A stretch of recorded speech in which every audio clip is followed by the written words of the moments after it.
नमस्कार. श्रीमद भगवद्गीता भाग 34.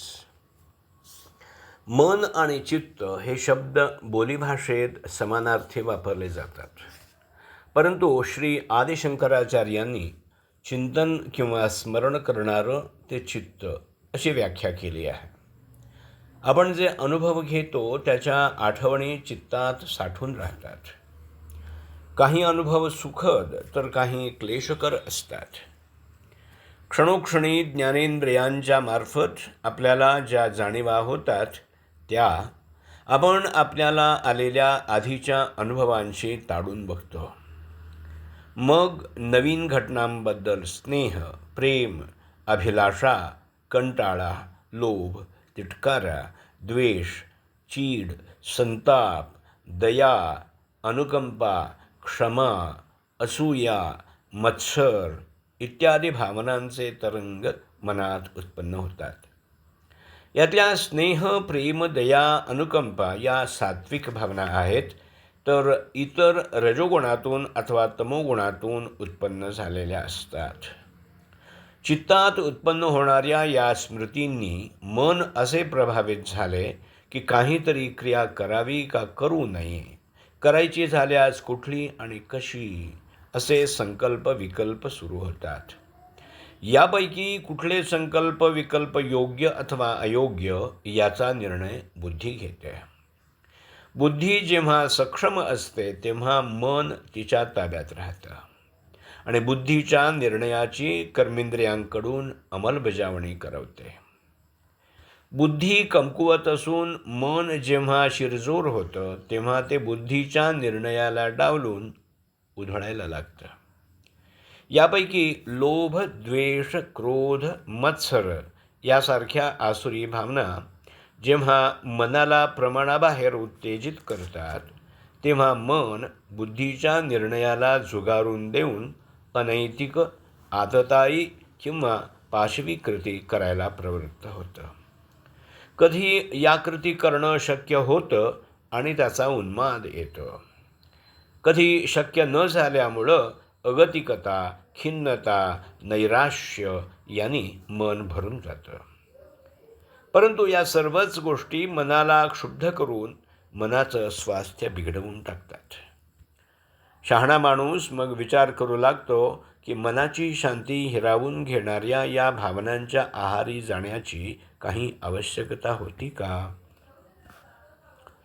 अर्जुन देखील गीतेत भगवंतांना म्हणाला की मन हे चंचल असून त्याला काबूत ठेवलेलं आवडत नाही. ते शक्तिशाली आणि हट्टी आहे. वाऱ्याला जसं बांधून ठेवणं कठीण त्याप्रमाणे मनाचा निग्रह करणं हे मला अतिशय कठीण काम वाटतं. श्री रामदास स्वामींनी हाच आशय अजपळ मन माझे नावरे आवरिता या शब्दात व्यक्त केला होता.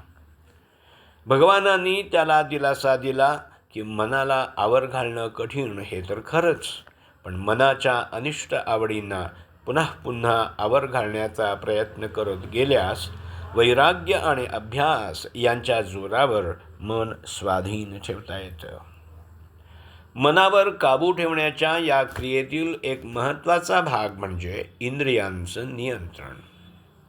हा उल्लेख गीतेत वरचेवर येतो.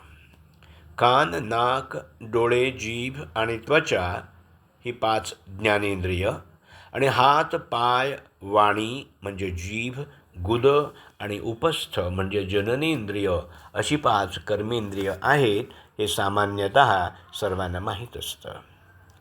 परंतु इंद्रिय म्हणजे केवळ शरीराचे अवयव असा अर्थ नाही, तर ते अवयव आणि ज्ञानेंद्रियांच्या बाबतीत त्यांची संवेदना शक्ती आणि कर्मेंद्रियांच्या बाबतीत कर्मशक्ती असा आहे. उदाहरणार्थ, ऐकण्याचं इंद्रिय म्हणजे केवळ कान एवढाच नाही, तर त्याच्याशिवाय कानावर पडलेल्या ध्वनिलहरींचे स्वर किंवा शब्द अथवा स्वरासकट शब्द, स्वर मंजुळ का कर्कश, शब्दांची भाषा आणि अर्थ इत्यादी सर्व घटकांची जाणीव मनाला पोचवणारी श्रवणशक्ती असा घ्यायचा असतं. कर्मेंद्रियांच्या बाबतीतही असंच समजलं पाहिजे. गीतेत देखील इंद्रिय बलवान असून चांगल्या विद्वान माणसाला सुद्धा हट्टानं भलतीकडं ओढून नेऊ पाहतात असं म्हटलं आहे. या हट्टी इंद्रियांना आवरायचं काम मनानं करायचं असतं आणि जेव्हा ते मनही उनाडपणा करू पाहतं तेव्हा त्याला ताब्यात ठेवण्याचं काम बुद्धीनं करायचं असतं.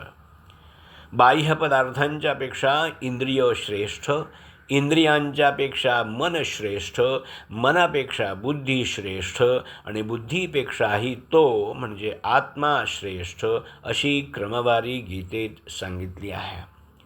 त्या आत्म्याला ओळखून आणि आपणच आपल्याला आवरून धरून काम आणि त्याचबरोबर क्रोध, लोभ, मत्सर इत्यादी शत्रूंचा निःपात कर असा सल्ला भगवानांनी अर्जुनाला दिला. अर्थात अधिकाधिक आत्मोन्नती जो करून घेईल त्याला इंद्रिय आणि मनावर अधिकाधिक नियंत्रण साधता येईल. मनाचा समतोल आणि शांती साधता येईल. या परस्परांवर अवलंबून असणाऱ्या प्रक्रिया आहेत.